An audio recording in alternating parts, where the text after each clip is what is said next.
আগরতলা থেকে আমরা সিলেট বর্ডার তারপরে এটা ত্রিপুরা রাজ্যে ওই জায়গাটার নাম হলো পঞ্চবটি। ওইখানে আমরা আমাদের হেডকোয়ার্টার ছিল, ওই হেডকোয়ার্টারে জেনারেল নাসিমের আন্ডারে আমরা আলফা কোম্পানিতে আমরা ট্রেনিং নিয়েছি। স্বাধীন দেশে কিসে নেই রাজা ডেমোক্রেটিক সেট আপের মধ্যে, ঠিক আছে, এটা খুব বাজে। এখন যেটা ৮০-তে হয়েছিল সেই সময়ে আমার হিসাব আছে ৫,৫০০-এর মতো লোক মারা গেছিল, এবং কিছু মার্ক্সবাদী কমিউনিস্ট পার্টি যেটা ঘরে ডুবে গেছে, এরা পিছন থেকে উস্কানি দিচ্ছে জনজাতি অংশের মানুষকে আবার দাঙ্গা লাগানোর জন্য। ভারতীয় উপজাতীয়রা আমাদেরকে এইভাবে সাহায্য সহযোগিতা করছে, এই কথা ভুলার নয়, যারা ছিল তারা বলতে পারবে। ত্রিপুরার নর্থের শনিচড়া থেকে সাবরুমে ফেনী নদীর পার পর্যন্ত আমি চষে বেরিয়েছি, এদিকে পূর্ব থেকে পশ্চিমে আমি চষে বেরিয়েছি। আমার জনসম্পর্ক অনেকের থেকে অনেক বেশি।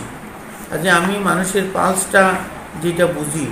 ত্রিপুরাবাসীর এক অনন্য সাধারণ ত্যাগের নজির। তখন ত্রিপুরা জনসংখ্যা 15 লক্ষ 15.5 লক্ষ, আর ওরাও প্রায় 15 লক্ষ বা 16 লক্ষ এসে ডাবল। এই অবস্থায় সম্প্রীতিতে অভাব ঘটতে পারত।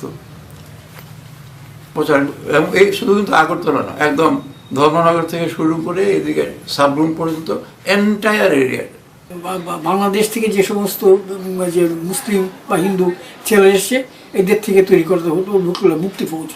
এখানে ছিল মোটামুটি 9টা ক্যাম্প ছিল এখানে। একটা নাম ছিল মেঘনা, একটা নাম ছিল পদ্মা, একটা ছিল তিতাস, একটা নাম ছিল বুড়িগঙ্গা। এমনি এই 9টা ক্যাম্প ছিল।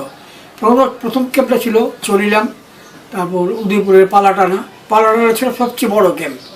তারপর হরিণা তো পরে হরিণা, সাবরুমের চোপ্তাখোলা, এইরকমভাবে। তারপর ছিল তোমার মেলাঘর, তারপর ছিল তোমার সোনামুড়া, দিকে ওদিকে ছিল কমলপুর, ওদিকে ছিল খোয়াই, ওদিকে ধর্মনগর। এইভাবে চতুর্দিকে সমস্ত ক্যাম্পগুলি ছিল আর কি।